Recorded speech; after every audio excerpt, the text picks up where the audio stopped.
Az előbbiekben meghallgathattuk, illetve olvashattuk, mire hívja fel a figyelmet a rákellenes világnap. Mi az idei fő üzenet? Most Csordásnes dr. Juhász Juditot, a Magyar Rákellenes Liga Puszta-Szabolcsi alapszervezetének elnökét, úgyis mint házi orvost kérdezem. Mennyire nehéz ma megszólítani a fiatalabb korosztályt a megelőzéssel és a szűrésekkel kapcsolatban? A fiatalabb korosztályt két csoportra osztanám. Egyrészről azokat venném figyelembe, akik még fiatalon, 5-es koruk előtt lelkesen a vetélkedőkön résztvevő pedagógusokkal, az ő irányításuk alatt jönnek, és együtt dolgoznak velünk. Ez még nagyon az ösztönös szint, amikor nyitottak a jóra, nyitottak a szépre, és nyitottak a természetes dolgokra. Aztán eljön egy időszak, amikor serdülnek, és egyre inkább keresik azokat akár stresszoldó mintákat, amik segítenek nekik a mindennapokban.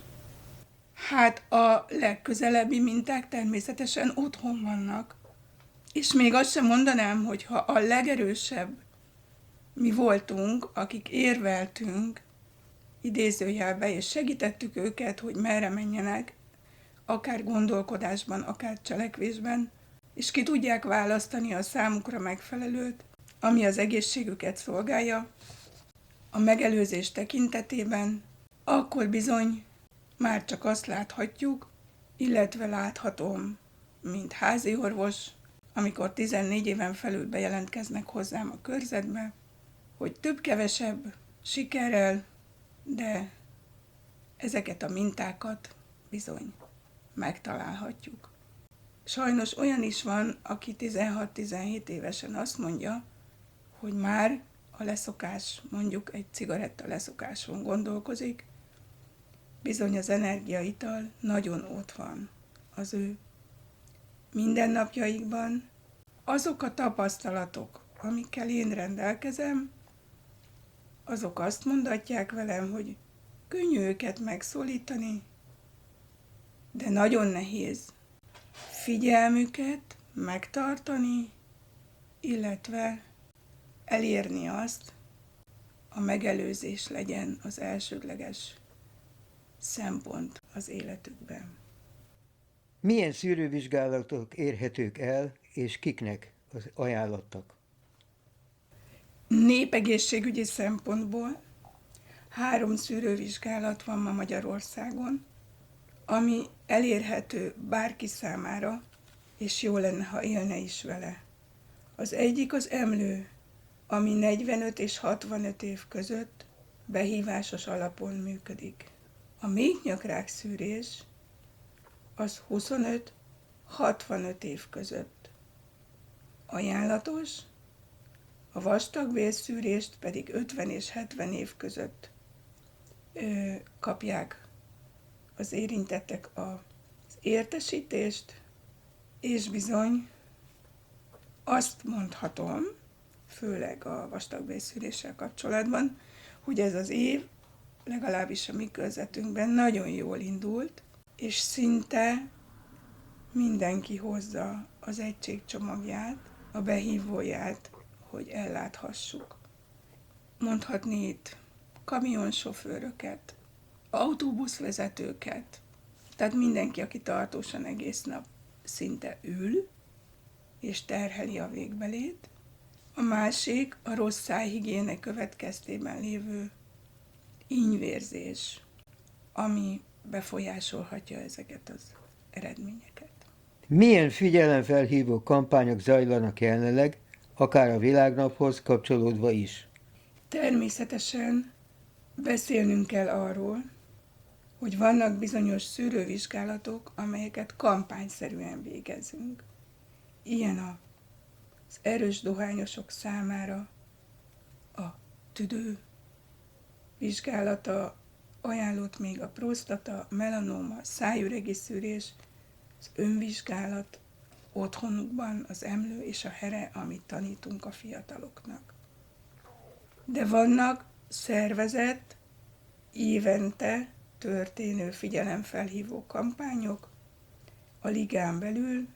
Ez sorban az Európai Méhnyakrák ellenes megelőzési hét, ez január 3. hete, a vastag és végbélrák márciusban, a hererák áprilisban, az agydaganat, bőrrák, hólyagrák májusban, az Európai Rákellenes Hét május utolsó hetében, a leukémia elleni hónap szeptember, a limfóma világnap minden évben szeptember 15-e, amikor egy nagyszabású kerékpár zarándoklás van a városban, zöldben, és hát nagyon szépen köszönjük ezt a MOL-nak, akik a biciklit is folyamatosan biztosítják nekünk.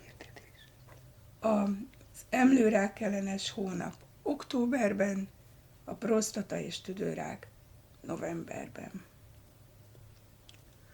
Hogyan segíti a Magyar Rákellenes Liga a betegeket és a hozzátartozókat a mindennapokban? A Magyar Rákellenes Liga mind írott formában, hiteles információkkal, orvos-beteg találkozókkal, érdeklődésre, betegségspecifikusságra jellemző klubokkal, amiben természetesen különböző úgynevezett kedvtelések, stresszoldások, művészetterápia, festés, irodalom, futás, kirándulás, főzés, tehát az én időnek a helyes kitöltésével erre tanítja, és erre gyűjti össze tulajdonképpen, hívja azokat az érintetteket, vagy barátaikat, akik szeretnének ezeken részt venni, és ennek havonta van menetrendje, és ezt minden hónapban elérhető, akár a Rákliga honlapján. Egy frissen diagnosztizált betegnek mi a legnagyobb segítség az elején? Az információ? A lelki támogatás? Vagy a közösség? Mindhárom: a hiteles információ, a lelki támogatás és az a közösség, amiben ezeket megkapják. Ha egyetlen üzenetet kellene megfogalmaznia a rákellenes világnap kapcsán, mi lenne az, amit mindenkinek üzenne?